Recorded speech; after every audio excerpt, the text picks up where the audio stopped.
Celui devant qui, lorsque les 24 vieillards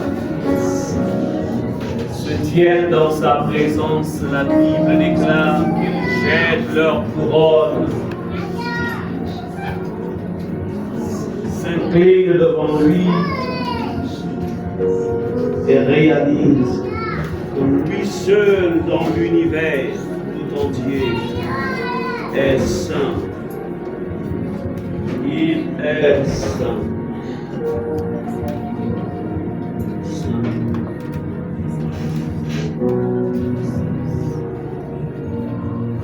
Réalise qu'il est devant toi et que tu es devant lui.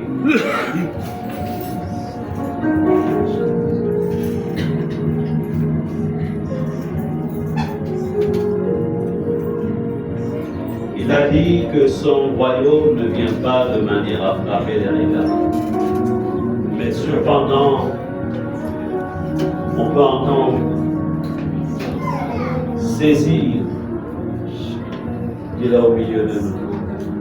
Car le vent souffle là où il faut. Et ce matin, le vent de sa présence souffle au milieu de nous.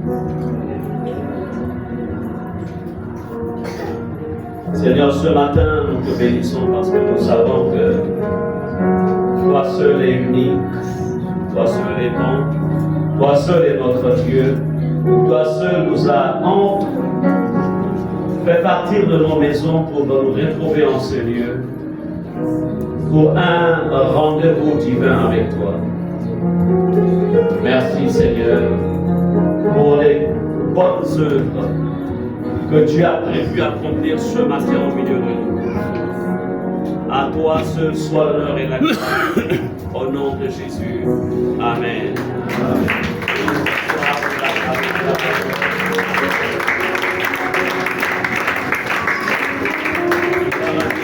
Oui. Gloire à Jésus. Dieu est bon. D'éternité en éternité, il sera toujours bon. Nous avons commencé cette thématique que le Saint-Esprit nous a inspirée alors que nous sommes tous, qu'on soit parents, qu'on soit élèves, étudiants, nous sommes tous à la porte de la nouvelle année scolaire académique. Alors, la nécessité s'impose pour que nous puissions préparer puissions être sûrs que lorsque nous arriverons en juin 2026, nous voulons être sûrs que le Seigneur nous a tous accompagnés. Nous voulons être sûrs qu'il sera toujours avec nous. Nous voulons être sûrs que rien de ce qui est des ténèbres, nous voulons être sûrs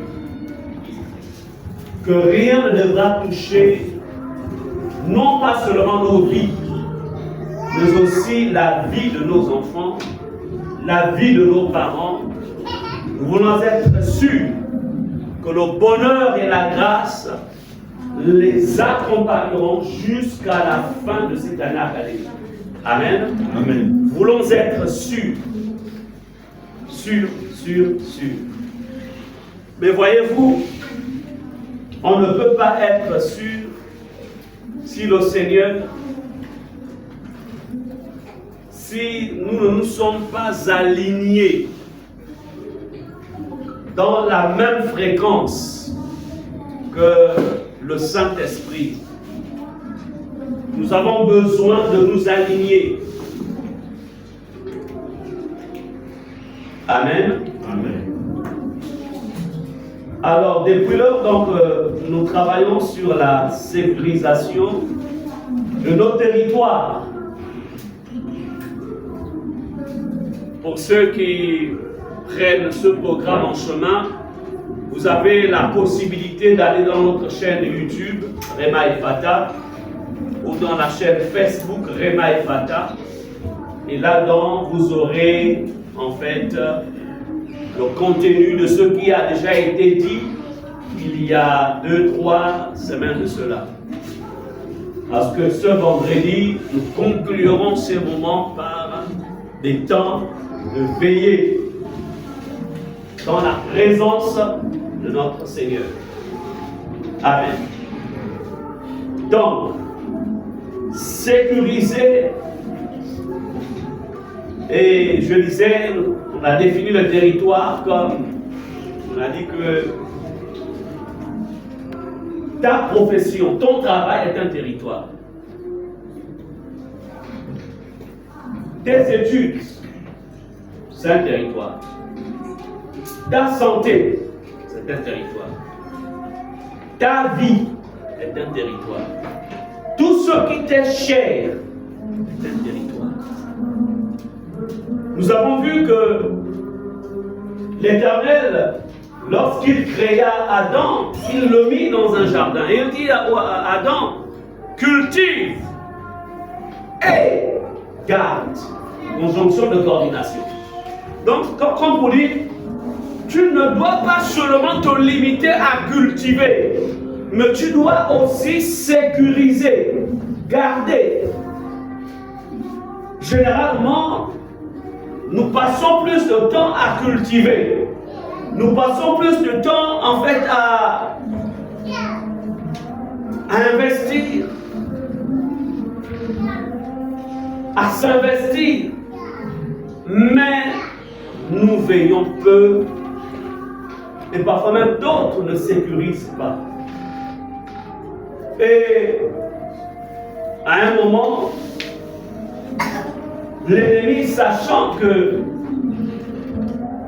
il y a un trésor non sécurisé, qu'est-ce qu'il fait? Il vient voler. Le plus grand trésor que tu possèdes, c'est d'abord ta santé. C'est d'abord ta propre vie. C'est pourquoi Jésus dira, que sert-il à un homme de gagner le monde entier s'il va perdre son âme? Amen.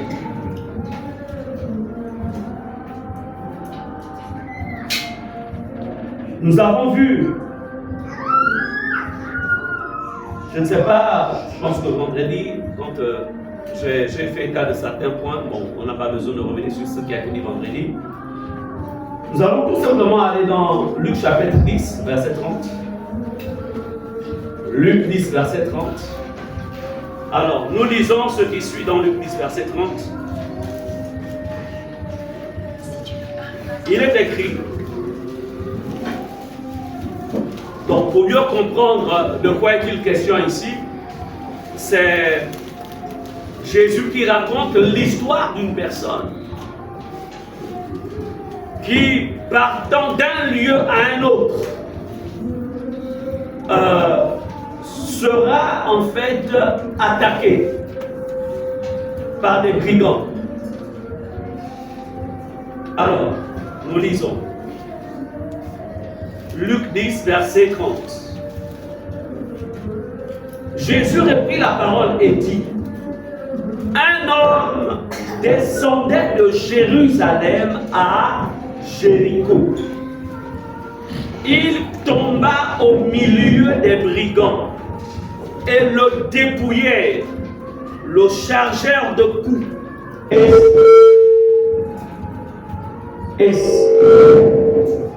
Alors, si le micro, s'il y a des soucis, bon, on peut prendre l'autre.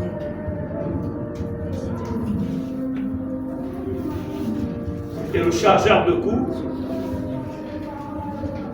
il tomba donc au milieu des brigands, le dépouillèrent, le chargeur de coups, et s'en allèrent, le laissant à demi mort. Alors voilà quelqu'un qui effectue ce qu'on appellera le voyage de la vie. Ça peut être le voyage dans le domaine de ses affaires. Ça peut être le voyage sur le plan, je dirais, familial, sur le plan professionnel, sur le plan des études. Donc, il effectue un voyage. Mais en chemin, il fut attaqué par des brigands. Je peux vous dire une chose. Des brigands se sont déjà positionnés entre septembre et la fin de la carrière. Des brigands sont positionnés. Ils observent. Ils voient là où il n'y a pas de sécurité. Ils voient là où il n'y a pas de protection. Ils voient là où il n'y a pas eu de consécration. Ce qui n'a pas été consacré à Dieu. Ils voient. Ils observent, ils ont des loupes. Amen. Comme je vous le dis souvent, l'homme n'est pas seulement un être physique. Nous sommes aussi dotés d'une dimension immatérielle qu'on appelle la dimension spirituelle. Donc, tout ce que nous faisons a une portée non pas seulement naturelle, mais aussi une portée spirituelle. Amen. C'est important de comprendre cela. Est-ce qu'on est ensemble? Amen. Donc, c'est pour dire quoi? C'est pour tout simplement dire que dans ta marche, dans ton fonctionnement, tu dois savoir que tout ce que tu fais, il y a une part spirituelle. Il y a une partie spirituelle. Amen. Même ta voiture a une partie spirituelle. Ta maison a une partie spirituelle. Tout ce que tu fais, tout, tu as une partie spirituelle. Si, étant possesseur d'une voiture, tu vas par exemple de ton village, on va prendre le village de Tabong ou 9 routes, il décide de partir de là-bas pour venir à Libreville. S'il n'a pas sécurisé sa voiture, il y a quelqu'un qui dans le monde invisible peut toucher les freins. Amen. Et pourtant, sur le plan physique, tout est OK. Mais dans la dimension spirituelle, les freins peuvent être touchés. Amen. Et pendant qu'il conduit, les freins ne prennent plus. Vous comprenez cela? Amen. Donc, tout ce qui est matériel peut être manipulé dans la dimension spirituelle. C'est pourquoi tout doit être sécurisé. Ne soyons pas, en fait, des chrétiens ignorants. L'ignorance est le plus grand mal à travers lequel, je dirais, l'ennemi passe pour toucher plusieurs, pour atteindre plusieurs. Mais déclare au nom de Jésus. Il n'en sera pas ainsi pour moi. Je refuse l'ignorance. Amen. Amen.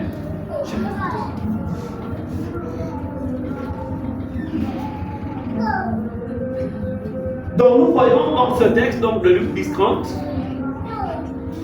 attaqué par des brigands qui vont le dépouiller de tout. Mais au nom de Jésus, en ce qui concerne ta vie, rien, tes enfants ne seront pas dépouillés. Ta vie ne sera pas dépouillée. Ton travail ne sera pas dépouillé. Tout ce qui attend ne sera pas dépouillé. Amen. Pourquoi? Parce que tu auras pris des dispositions pour sécuriser ce qui est à toi. Amen. Amen. Amen. Sécuriser ce qui est à toi.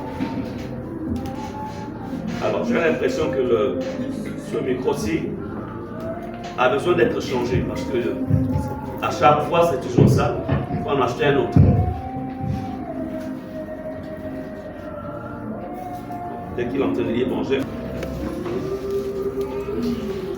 Donc, le terme d'aujourd'hui, nous allons voir en fait la sécurisation de notre territoire en élevant un autel à travers la veille de prière. Ça, c'est ce que je vais vous dire.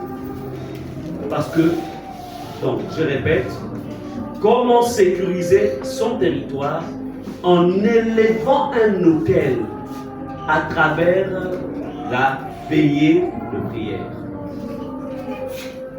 Aucune attaque mystique, aucune attaque dans le monde de la sorcellerie, aucune visitation ne peut être faite contre quelqu'un sans pourtant que les entités du monde des ténèbres, sans pourtant que les agents de sorcellerie ne passent par un autel pour chercher à atteindre quelqu'un. Il existe plusieurs types. Il peut y avoir, vous avez par exemple, dans des villages, même dans des villes, vous avez par exemple des arbres sacrés. Vous avez des arbres sacrés, moi je me souviens, vous avez par exemple des grands baobabs, vraiment, qui généralement parfois servent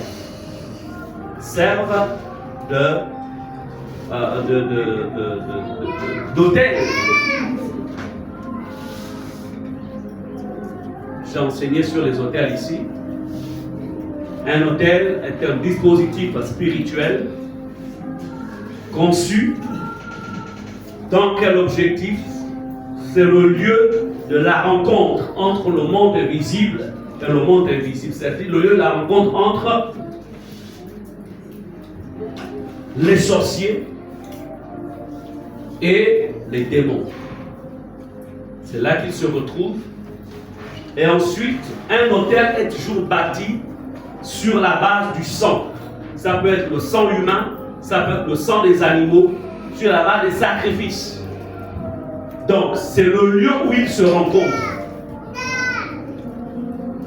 Et quand ils se rencontrent comme ça, toutes les missions se font sur la base de cet endroit-là. Et toi qui es enfant de Dieu, tu dois savoir que si l'ennemi veut te faire du mal, il va passer par un autel. Amen. Amen. Et puisque tu as l'autorité du nom de Jésus, tu as la puissance du nom de Jésus, tu vas devoir utiliser ce que Dieu t'a donné pour pouvoir annuler cela. Mais ce n'est pas tout. Nous allons voir dans ce message-ci que nous aussi, pour sécuriser notre marche, nous avons besoin, en fait, d'élever des autels ou d'élever un autel. Est-ce qu'on est ensemble? Amen. Amen. Amen. C'est important de comprendre cela. Alors, c'est bien beau. Nous savons qu'on a besoin de la grâce de Dieu tout au long de cette année. On en a besoin. On a besoin de sa sécurité. On a besoin de sa protection. On a besoin de son accompagnement. Nous en avons besoin. Mais, que me dit la Bible? Pour être sûr que l'année qui a commencé se passera dans de bonnes conditions. Qu'est-ce qui nous garantit cela? Au-delà de la prière. Allons-y dans Genèse 22, verset 9. Genèse, chapitre 22, verset 9. Si l'ancienne Sarah peut m'aider. Genèse 22, verset 9. La Bible déclare: lorsqu'ils furent arrivés au lieu que Dieu lui avait dit, Abraham y éleva un autel et rangea le bois. Il lia son fils Isaac et le mit sur l'autel par-dessus le bois. Amen. Ici, je vais faire ressortir la notion. Je sais pas, il y a des fréquences. Alors, il est mieux ancien que tu restes au fond là-bas pour éviter les va-et-vient, que tu puisses surveiller ce côté technique. Alors, ici, ce qui se passe, c'est que Dieu a un projet avec Abraham. Et le projet de Dieu pour Abraham, c'est qu'il est le père de la foi. À travers Abraham, en fait, plusieurs nations, dont nous, devions être sauvés au travers de lui, de sa foi. C'est pourquoi nous sommes les fils d'Abraham par la foi en Jésus-Christ. Dieu veut commencer une histoire avec Abraham. Et la Bible nous dit, lorsqu'ils furent arrivés, et Dieu va dire à Abraham, écoute Abraham, donne-moi ton fils, ton unique. Bien sûr que c'est une préfiguration ici de ce qui devait se passer avec Jésus. Une image. Lorsqu'ils furent arrivés au lieu que Dieu lui avait dit, Abraham y éleva un autel. Ce qui m'intéresse ici, c'est Abraham éleva un autel. Abraham éleva un autel. Donc Abraham ne va pas seulement se limiter à adorer, il ne va pas se limiter à observer ce qui est écrit, ce que Dieu lui a dit, mais il va élever un autel. L'autel, comme je le disais, c'est un dispositif sur lequel il y a une rencontre entre Dieu, le Père, entre Dieu et, donc le cas de figure, entre Dieu et son adorateur, c'est-à-dire Abraham. Amen. Le monde spirituel fonctionne avec des principes. Répétez, le monde spirituel. Le monde spirituel Fonctionne avec des principes. Amen. Amen. Il y a des principes. Il y a des lois. Lorsque cela n'est pas appliqué, observé, il y a un type de victoire. Tu n'auras pas. Tu n'auras pas. Est-ce qu'on est ensemble? Amen.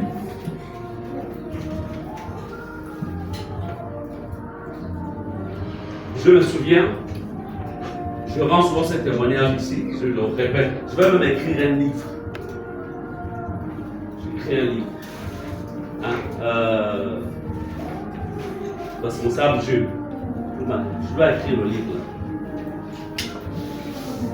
Comment vaincre